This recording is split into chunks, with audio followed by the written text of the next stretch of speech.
میں نے کہا نا رمضان میں روحانی صحت بھی بنائیں اور جسمانی بھی. تو جسمانی صحت میں وہ جلدی جلدی کیونکہ ٹائم ختم ہو رہا تھا, 2 چیزوں کو فوکس کر لیں. باہر کی چیزیں چھوڑ دیں آپ, جن میں خاص طور پر چینی اور کوکنگ آئل, ان 2 چیزوں کو کیا کر دیں اپنی ڈکشنری سے نکال دیں. اب کوکنگ آئل نہیں کھائیں گے تو کیا کھائیں گے؟ دیسی گھی کھا لیں. دیسی گھی نہیں کھا سکتے تو کچھ بھی کر لیں, لیکن یہ آئل آپ کو نکالنا پڑے گا. اور چینی بھی مارکیٹ سے کیا کرنی پڑے گی؟ شارٹ کرنی پڑے گی. تو اب یہ خود آپ نے پلاننگ کرنی ہے کیسے ہوگا یہ, لیکن آپ کی زندگی بن جائے گی, اتنا سکون ملے گا نا. چند دن ٹینشن ہوگی آپ کو. دوسری بات یہ کہ روٹی چاول بھی کم کریں, کیونکہ روٹی میں بھی بہت زیادہ کارب ہوتا ہے, نشاستہ ہوتا ہے. آج کل کی روٹی یہ وہ روٹی نہیں ہے جو آپ کے ابا دادا کھایا کرتے تھے. یہ وہ والی گندم نہیں ہے, اس میں بہت زیادہ چینجنگ ہو چکی ہے. اب جو بیج گندم کا ہے نا, یہ وہ والا گندم نہیں ہے. پہلے گندم کی روٹی میں کارب کم ہوتا تھا اور دیگر چیزیں زیادہ ہوتی تھیں. اب وہ ایسا بنا دیا ہے کہ جیسے فارمی مرغی ہے نا, 6 مہینے میں سب کچھ, تو گندم بھی ایسا ہی ہے. پہلے اتنی بڑی بڑی گندم ہوا کرتی تھی, اتنے بڑے بڑے پودے, وہ نکلنے میں ٹائم لگتا تھا. اب تو ٹھک ٹھک ٹھک کر کے گندم نکل رہے ہیں, اور اس میں کاربوہائیڈریٹ کا ریشو بہت زیادہ ہو گیا ہے, تو وہ بھی فیٹ ہی ہے, یعنی میٹھا ہی ہے وہ, اس سے موٹاپا آئے گا. چاول میں بھی ایسا ہی ہے. کم کریں, میں یہ نہیں کہہ رہا ختم کریں, کم کریں.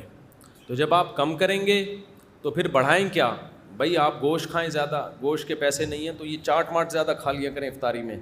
چنے کی چاٹ ہو گئی, ان میں تھوڑا کارب کم ہے نا. لوبیا ہو گیا, لو بھیا کہتے ہیں نا, لو بھیا, تو لو بھیا, اب لوبیا کھا لو. آپ لوبیا کھا لو, سفید چنے کھا لو, اس کی چاٹ کھا لو, کالے چنے کی چاٹ کھا لو, اور اللہ بھلا کرے آپ کا انڈے منڈے کھا لو. یہ جو کیا کرو, کھجوریں کھا لو.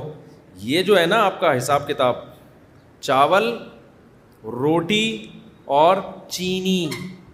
چینی سے مراد چینی سے بنی ہوئی چیزیں. پتہ چلا آپ نے چینی چھوڑ دی, رسگلے کھا رہے ہو آپ, کہ چونکہ میں چینی نہیں کھاتا, تو رسگلہ تو چینی ہی ہے نا. تو یہ چند چیزیں آپ رمضان میں تھوڑا سا ان سے ایوائڈ کریں. دوبارہ بہت لمبا بیان ہو گیا تو مختصر کر کے بتا دیتا ہوں. روٹی چاول ختم نہیں کرنے, بلکہ کیا کرنا ہے, کم کرنے ہیں. نمبر 2, چینی کو کیا کرنا ہے, ختم کر دو چینی کو. نمبر 3, کوکنگ آئل نکال دو اپنی زندگی سے, خاص طور پہ رمضان میں تو نکالو نا. زیتون کا جو آئل آتا ہے نا, وہ پی لیا کرو. وہ نہیں ہوتا ایکسٹرا ورجن جو ہوتا ہے, اب وہ پینے میں, وہ بھی پکا کے نہیں کھانا ہے. زیتون کا تیل پکا کے خراب ہو جاتا ہے. دیسی گھی پھر بھی تھوڑا بہت پکا سکتے ہیں, زیتون کا تیل نہیں پکا سکتے. تو یہ آپ نے رمضان میں چند کام کرنے. کوکنگ آئل کو نکال دیں, چینی کو نکال دیں, روٹی چاول کم کر دیں. پھر آپ نے کیا کھانا ہے بھائی, گوشت کی مقدار بڑھا دیں. آپ گوشت موش کھایا کرو, پھوڑا پھاڑا کرو, دیسی گھی ہے وہ کھا لیا کرو. اور اللہ بھلا کرے انڈے منڈے پھوڑ دیا کرو, انڈے بھی ہاف بوائل کر کے پھوڑو. اور اللہ بھلا کرے دودھ پی لیا کرو, وہ والا ڈبے والا نہیں, گائے پال کے والا. آپ کیا کریں, ایسی باتیں آپ بولو کہ پتہ نہیں کس زمانے میں لے کے جا رہے ہیں ہمیں, لیکن پھر بھی بہرحال ڈبے سے بہتر ہے دوسرا, اس میں بھی چینی ڈال کے نہیں ہے, ایسا ہی. اور اللہ بھلا کرے اس طرح کی چیزیں آپ چند اپنے خرچے پہ اگر کھا لیں تو آپ دیکھیں, کھجوریں کھا لیں آپ, تو انشاءاللہ صلو علی الحبیب ہو جائے گا تھوڑے دنوں میں. آپ خود بولو گے یار مفتی صاحب ہٹو بچوں ہو گیا. ٹینشن ہوگی چند دنوں تک, دماغ ایسے للچائے گا نا.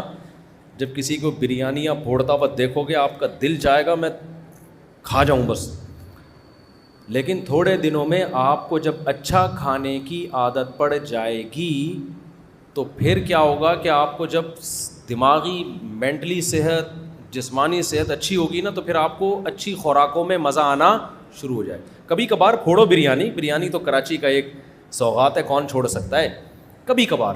لیکن وہ جو بریانی آپ نے کبھی کبھار پھوڑنی ہے, وہ بھی ذرا اچھے ہوٹل والی بریانی ہو یا گھر کی بریانی ہو.